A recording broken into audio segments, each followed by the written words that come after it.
చేత్తో చిన్న ముందు ఒక లైన్ గీసుకొని ఒక చేత్తో ఒక డబ్బాతో చిన్న తారు ఒక డబ్బాలో రాళ్ళు ఇలా వేసుకుంటూ ఒక చిన్న రోడ్డు వేసుకుంటూ అలా మెల్లిగా రోడ్డు చివరికి వెళ్ళి అమ్మాయికి చెప్పడం అనమాట. దానికి 1 సంవత్సరం 2 సంవత్సరం 3 సంవత్సరాలు కూడా పట్టేది. ఇప్పుడే ఉంది 1 నిమిషంలో మనం తేల్చేసి మ్యాటరు. సో ఇప్పుడు రింగ్ రోడ్డే డైరెక్ట్గా వారారు. సో అందుకే మీకు 90స్లో ది బెస్ట్ లవ్ స్టోరీస్ అన్నీ ఉంటాయి మీకు. గీతాంజలి లాంటి సినిమా అన్నీ కూడా ఆ టైంలో వచ్చినటువంటి లవ్ స్టోరీసే. అండ్ ఇండస్ట్రీకి అప్పట్లో ఇళయరాజా గారు లాంటి ఒక గొప్ప లెజెండరీ మ్యూజిక్ డైరెక్టర్ ఇచ్చినటువంటి పాటలు ఈ రోజుకి మనల్ని కనెక్ట్ చేస్తూనే ఉన్నాయి పాటలన్నీ కూడా. సో ఎందుకు చెప్తా అంటే ఈ సినిమాలో ఆ 2 సాంగ్స్ విన్నప్పుడు కూడా నాకు ఆ సాంగ్స్లో 90s ఫ్లేవర్ కనిపించింది నాకు బేసిక్గా.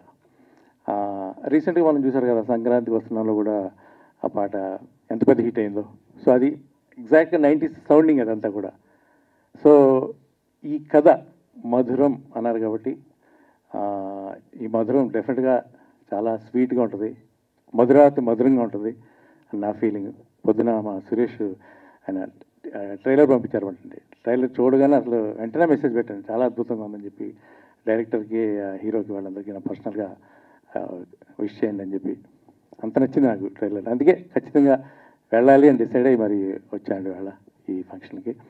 అండ్ బంగారాజు గారు ఆల్ ద వెరీ బెస్ట్ అండి. ప్రొడ్యూసర్ అనేవాడు ఎప్పుడు కూడా సినిమా ఇండస్ట్రీకి ఒక దేవుళ్ళు అంటాడు.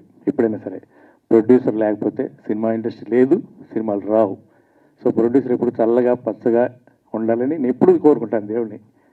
ప్రొడ్యూసర్ ఈజ్ ద లెజెండ్ అంతే సినిమా ఇండస్ట్రీకి. తర్వాత ఇంకెవరైనా ప్రొడ్యూసర్ ఉంటేనే డైరెక్టర్స్ వస్తారు, హీరోలు వస్తారు, హీరోయిన్స్ వస్తారు, ఆర్టిస్టులు అందరూ కూడా బతుకుతారు.